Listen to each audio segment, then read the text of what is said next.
¿Quién fue María Magdalena? La historia oficial nos cuenta que esta mujer fue una prostituta que al conocer a Jesús redimió su vida. Sin embargo, la otra historia, la asociada a los enigmas del mundo, nos asegura que la verdad es bien distinta. ¿Fue María Magdalena una mujer apóstol? ¿Es cierto que se enamoró de Jesús y acabó por convertirse en su esposa y en la madre de sus hijos? ¿Es ella la portadora del mítico Santo Grial? Si todo ello es cierto, ¿por qué ha sido ocultada esta historia? Para conocer las claves que se esconden tras la figura de María Magdalena, nos acompaña esta noche el investigador José Luis Jiménez, autor del libro El triunfo de María Magdalena.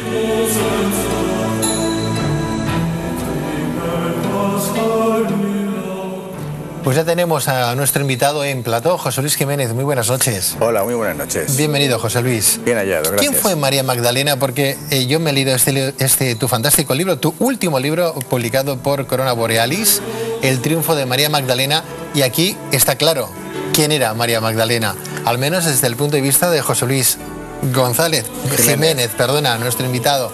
Pero explícanos, ¿quién fue María Magdalena?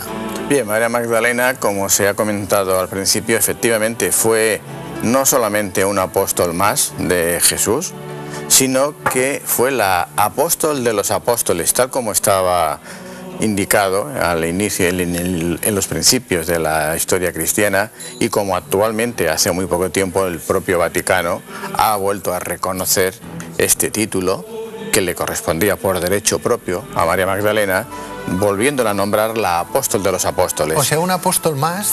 No un apóstol más, un apóstol muy especial, la koinonos. La koinonos es la traducción del arameo al griego, en el que existe cierta polémica por la traducción literal que algunos especialistas le quieren dar, pero viene a significar la compañera, pero no la compañera como la amiga, como la hermana, amiga, prima, sino la compañera sentimental, la socia, la que comparte todo contigo.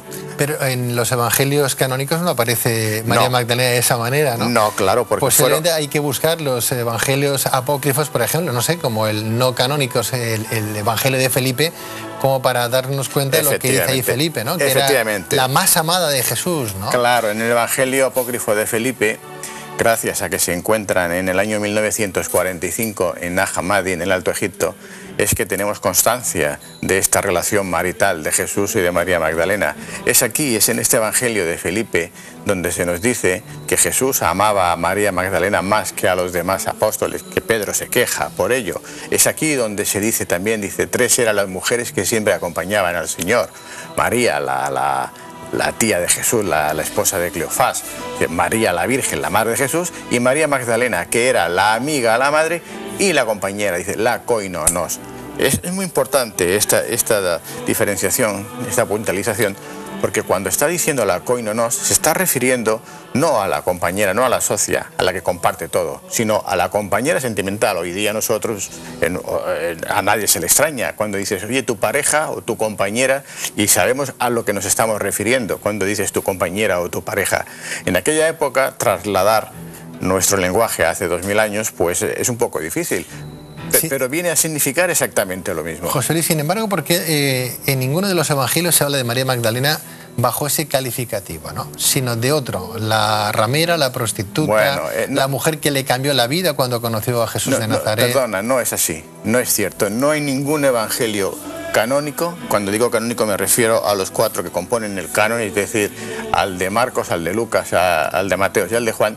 En ningún evangelio de estos 4 apóstoles se habla de María Magdalena como la prostituta. Esto fue un invento posterior, realmente fue una maquinación, aunque luego el Papa Pablo VI en el año 1969 lo quiso arreglar diciendo que se debía a un error de interpretación del Papa Gregorio I Magno en el año 591 en una desgraciada homilía que él dio un 14 de septiembre de este año de 591, en el que dijo, o él interpretó, que el personaje al que se refería Lucas en su versículo 8, cuando hablaba de la mujer pecadora que había ungido los pies de Jesús y secado con sus cabellos, no era otra que María Magdalena. ¿Y quién es María Magdalena? Sino la portadora de todos los vicios, ya que Jesús le había sacado los 7 demonios.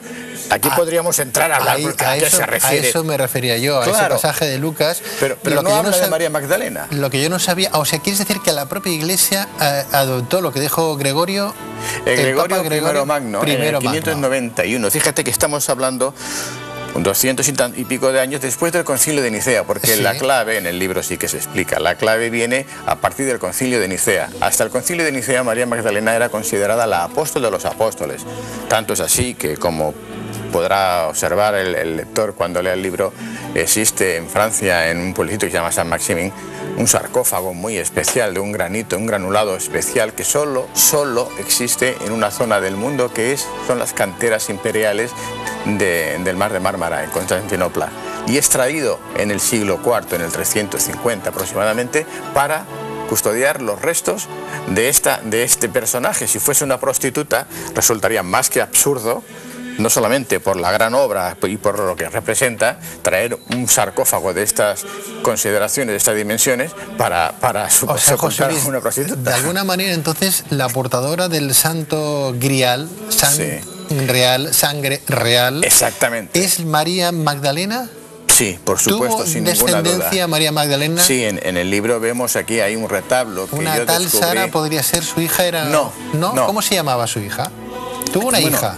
Yo, por los datos que he podido averiguar y las evidencias físicas, y digo evidencias físicas, que no se extrañe el telespectador, porque si se puede mostrar las imágenes, hay un retablo del año 1603 en el que aparece toda una serie de relaciones, como si fuese un cómic, como un tebeo de hoy día, en el que se van exponiendo mediante una serie de iconografías la relación marital entre Jesús y María Magdalena. En una de estas representaciones, en una iconografía, vemos a María Magdalena embarazada, abrazada a los pies de la cruz de Jesús, perfectamente embarazada, y luego posteriormente el producto de este embarazo, que son dos hijas gemelas en el libro. ¿Dos hijas gemelas que se llamaban? Sí. Bueno, el nombre no lo puedo yo aventurarme. En el libro me aventuro a dar unos nombres por lo que intuyo que fue, pero no puedo certificar. No llego hasta ese extremo de decir se llamaba Esther o se llamaba María.